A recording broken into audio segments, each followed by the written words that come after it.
I've just had a stupid idea. Charlie, do you think Mike will mind if I use his air rifle? I don't know. Cool, thanks.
Caffeine is the most evil substance known to man. Except it isn't. Coffee, for example, is full of antioxidants, with many scientific papers showing that it reduces the risk of certain cancers, strokes, Parkinson's, just death in general. Apparently the risk of premature death is 25% lower in coffee drinkers compared to non-coffee drinkers, which is why I decided to give up caffeine for 30 days. Huh. That's because caffeine isn't all good. Excess consumption of caffeine can cause anxiety, restlessness, tremors, irregular heartbeat, trouble sleeping, and too much caffeine may also promote headaches, migraines, and high blood pressure in some individuals. I'm definitely not just reading this all off Google. Now, I don't think I necessarily suffer too much with any of these side effects. I don't always sleep great, but I don't tend to drink coffee late at night, and I'm definitely sleeping better since I stopped taking my phone to bed. See my 30-day no phone video to find out what that's all about. But I sort of suspected that I'd become reliant on caffeine. Before the challenge, I probably had 3 cups of coffee a day with the occasional Coca-Cola, and my body has probably gone a decade without having a day off caffeine. So I wanted to see if I could survive without caffeine, and if that meant less anxiety, fewer headaches, and better sleep, that's just a massive bonus. The rules for the challenge were simple. No coffee, no tea, no energy drinks, no caffeinated sodas, and no chocolate. Yes, chocolate has caffeine in. You should have seen how pissed off I was when I found that out. What the fuck? So let's see how the challenge went.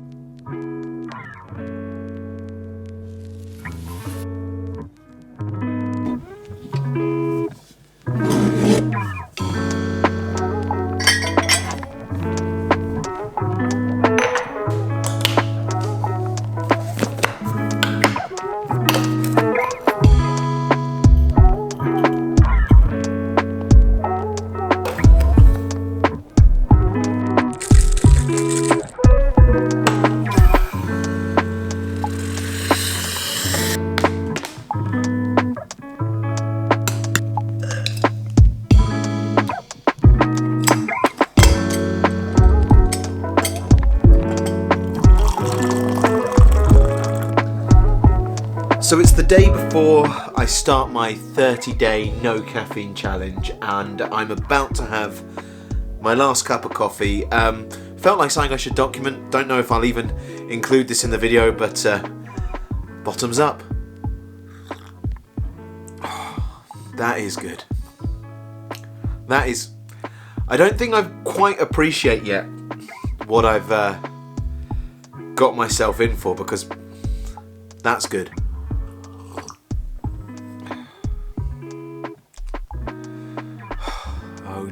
At this point I was actually pretty nervous. I just googled caffeine withdrawal symptoms and they included things like painful headaches, difficulty concentrating, low mood, anxiety, irritability. I wasn't looking forward to day one.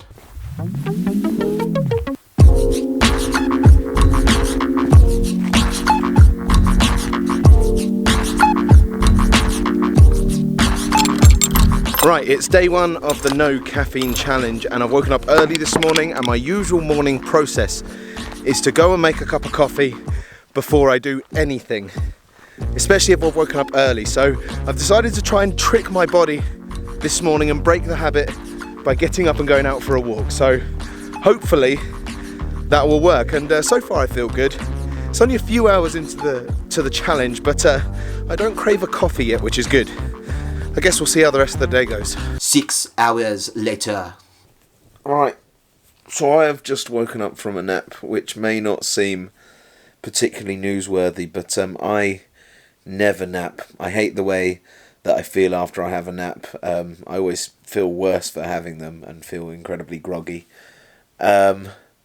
And it's only day 1 of not having any caffeine, and I sort of refuse to believe that I've had a nap purely because I haven't had a coffee today. I think what's more likely is I just didn't sleep well last night. I woke up much earlier than I intended to, and I'm just incredibly tired, and it just happens to be on the day where I've quit coffee. So here's the science bit.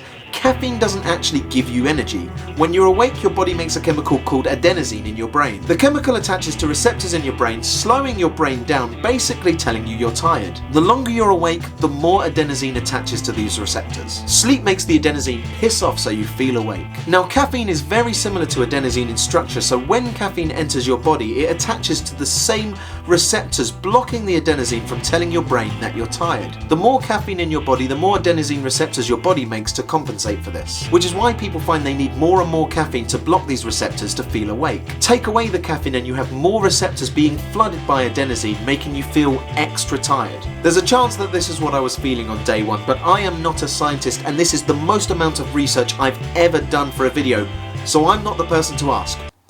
Probably just didn't sleep well the night before.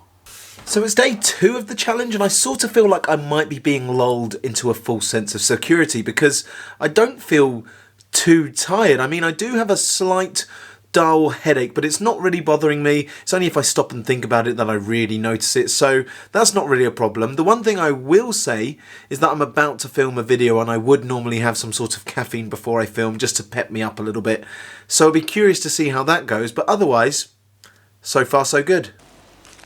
Several hours later. So it's the evening of day 2, and I feel like that false sense of security is still there. I filmed earlier, I'm now editing a video that's due to go out tomorrow, and I actually feel fine. I don't have a headache. The dull headache that I had earlier completely disappeared. I didn't lack any motivation or energy when I was filming, and it's only 9:15, but I'm just ploughing on with this editing, and I don't feel the need to stop. So far, everything is good, but as I said earlier in the day, I feel like this is all calm before the storm. I'm going to jump cut to tomorrow, and I'm going to be lying there going, oh God, I'm feeling awful. Oh God, I feel awful. Except I don't really. I was expecting by now I'd feel tired, I feel the withdrawal from caffeine, I'd feel the craving for coffee. I mean, don't get me wrong, I occasionally fancy a cup of tea or a cup of coffee, but I just fancy one, like it would be nice to have one. I don't need one, so I'm not sure that counts as an addiction. And what I'm slowly realising is I don't depend on caffeine as much as I thought. I mean, maybe this is too much information, but my gut, which is usually irregular, is perhaps a little worse than normal, so it's taking some time to settle, but otherwise there isn't a lot to report, and I'm slightly concerned about where this is going. This is supposed to be a 30-day challenge where you follow me for 30 days through the trials of tribulations of giving up caffeine, and so far there hasn't been any. I mean, I suppose I haven't felt the positive effects of no caffeine yet that sometimes people talk about, so there is that to come, hopefully, and it'll be interesting to document that, but otherwise, I don't know what's going on. I'd read quite a lot online that day 4 without caffeine was the worst for many people, and I got to day 4 and... yeah, I feel alright. So we're on day 9 of the coffee challenge, and the worst thing about it so far is my lockdown haircut. Hang on. Better. Now, the thing is, I'm not actually feeling headache still, I'm not feeling fatigued, I'm not feeling cravings. All of that stuff is still the same, but what I have noticed over the last few days is I'm feeling a little less anxious. I've been quite anxious recently, and I've kind of put that down to lockdown.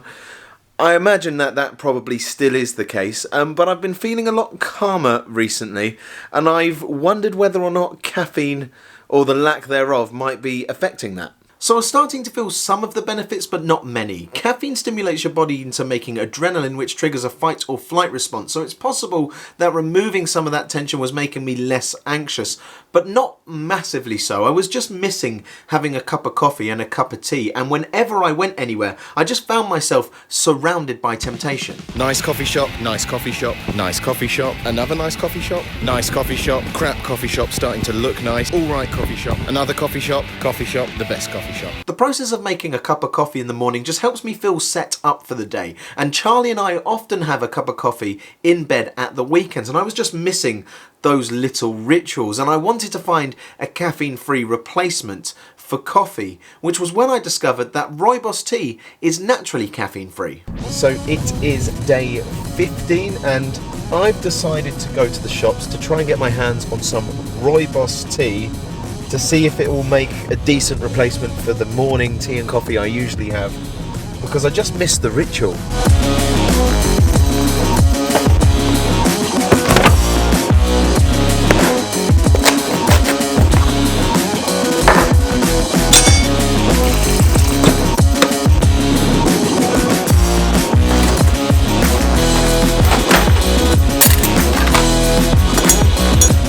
And now for the moment of truth. It smells a bit more fragrant than a regular tea does. It smells a bit more fruity, but it still smells like tea. Okay, so it doesn't replace regular tea and it definitely doesn't replace coffee, but that can definitely be part of my morning ritual now. It's day 23 of the challenge, and this challenge is very different to the no phone challenge and to the 30 days no meat challenge, in that in both of those challenges, after about day 10, the challenge just sort of stopped being a challenge and I stopped noticing the challenge. And this challenge has been a lot easier. I'd say from day 1 it was easy, but the thing that's a little bit different is when I didn't have meat for 30 days, there was no point really after the 10th day where I fancied meat or that I forgot about the challenge, whereas at the moment I keep finding myself forgetting about the fact that I can't have caffeine. So I keep thinking things like, oh, I might just have a quick cup of coffee, or yeah, I'd really love a bit of chocolate. And I've actually been offered a piece of chocolate a couple of times, and it's taken me right up until the last minute to remember that I'm not actually able to have it. So yeah, I'm definitely going to have a coffee as soon as this challenge is over. I cannot wait to have a cup of coffee tomorrow. When I did the no meat challenge, it actually took me a few days after the challenge ended until I actually had meat. And when I did the no phone challenge, the day after, I didn't turn my phone on until like 2 o'clock in the afternoon. But I'm going to have a coffee first thing tomorrow morning. And it's not because this challenge has been hard, but I have really fancied one for a while now. And it's just felt like I'm depriving myself for no reason. I'm not really sure what I'm going to take away from this challenge. I don't really know how this is going to change my daily routine. The last 2 challenges definitely have. I still don't eat meat that often, and I still have a much lower screen time now than before that phone challenge started. But with this one, I don't know what I'm going to do. I think we're going to have to jump a week ahead and see what week ahead John thinks of all of this, because I don't have a clue. 1 week later.